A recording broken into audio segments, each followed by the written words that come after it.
victory. You guys are off to a pretty good swing here now. One thing that you said when you came into the league as a rookie, you definitely wanted to be proactive. You didn't want to be one of these scared rookies not making plays, and you definitely showed that here today. How are you guys feeling after this victory? It feels pretty good. It feels like we played together. In the second game, felt really good because we didn't just stomp the early game like usual, and we just played together well after that. So it felt really good to win. I don't know. And you guys are actually confident even coming into this match, which says something because these are the defending champions, definitely formidable opponents. What are the changes going on inside of your team as far as your improvements from the beginning of the season until now in the mid-season? I'd say it's just communication, mostly communication and understanding how each other want to play the game, the best way to play. I think our communication week 1 was pretty poor. And that's basically the only thing we've been focusing. Well, not the only thing, but that's a big part of what we've been focusing on. Is just well, it definitely shows. I also wanted to ask you one question about the current jungle meta, because you look very comfortable on Graves. I know you put a lot of time in on that champion. How do you feel about the overall pool of jungle champions right now, though? I think for competitive, jungle's pretty OP role, to be honest. Like any champion you pick up, or most champions can just completely take over the game if you play well enough. And I think.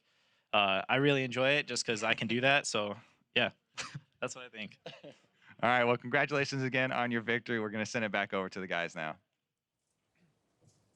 Thank you very much, Kobe. Great great interview. I was going to say analysis. That's our job. Yeah, that's what we do. We're smart. We kicked out Jat. Now it's only 2 great brains here in this one. Give me more time to talk. Absolutely. You're basically a Zale in training. It's beautiful. Just lose your hair, and I can't tell you apart. Speaking as a bald person myself. Anyway, let's start by talking about the fact that Wild Turtle got number 1,000. Pace Time spent some time casting every single one that he got afterwards.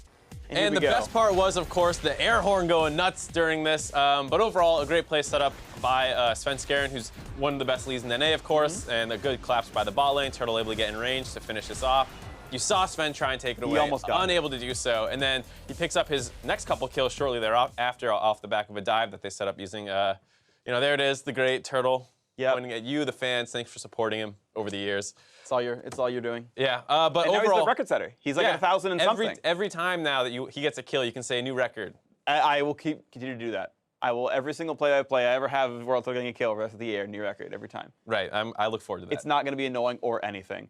All right, let's get to the game at hand. What actually happened here? We're going to start with picks and bans because there was some criticism. The casters had it. You had it as well. I have it on how TSM prioritized champions. We look at the pick ban phase overall. Okay.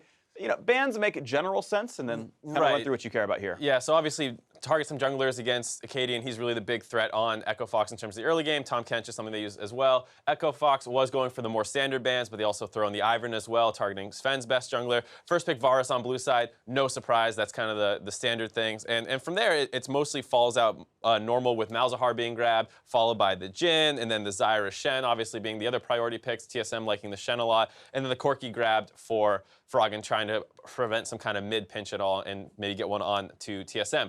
Where things get interesting is we see TSM target the top lane again in their second ban phase, like game 1, but this time throw the Singe in there as well.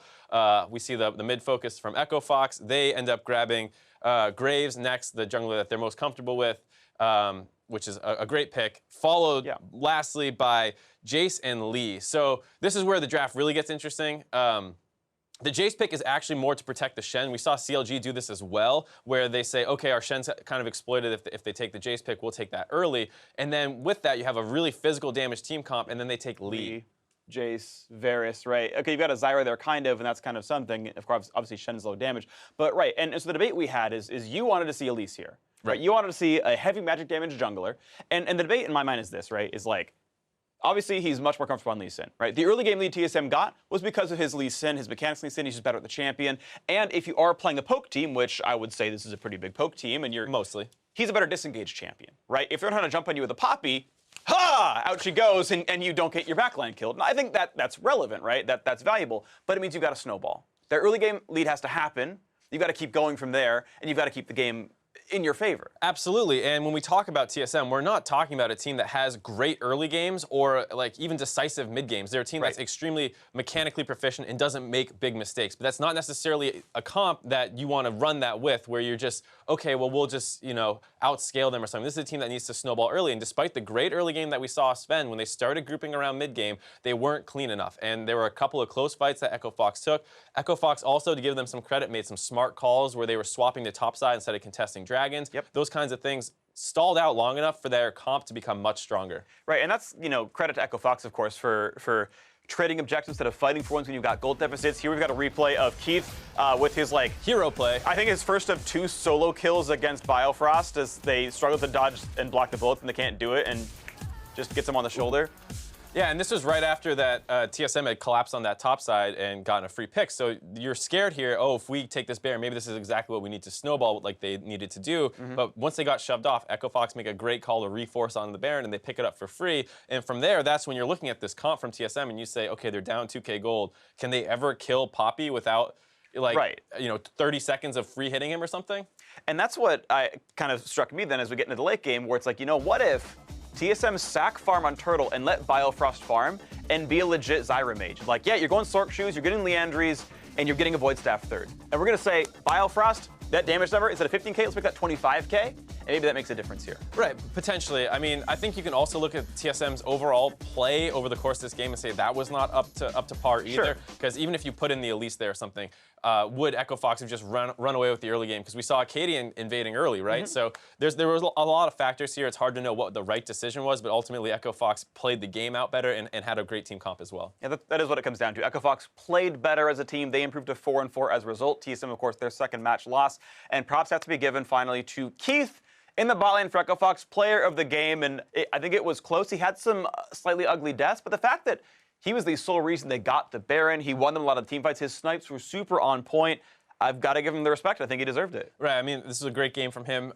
And, of course, the whole of Echo Fox, I think, is a great story because of how they've changed their identity so much since last year, where they were this passive team that would sit back and not get much done. And now they have the best early game in the lead. And even this week, showing some resilience in terms of coming back in games as well. Right. So, I mean, I got to say, Echo Fox fans can feel really good about that one. Everyone can just yell Rick Fox in their solo queue games and know that you're backed by a team who's in playoff position right now at this point. Why wait till solo queue? Do it right now. That's true. Everyone can Rick Fox! And everyone can learn from Keith McBrief. All right. And it's like the #1 chant in esports behind TSM, so that makes it #2. Either way, great games from Echo Fox, a great match win for them as well. And now we're going to have more league action coming your way. Team Dignitas is going to hit the Rift up against Team Envy next, so don't go anywhere.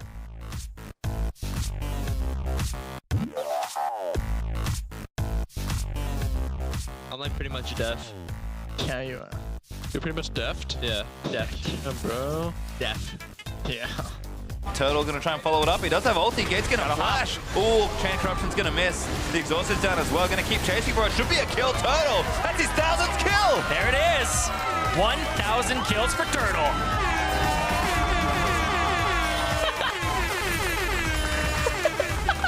Good way to start it off there for Wild Turtle.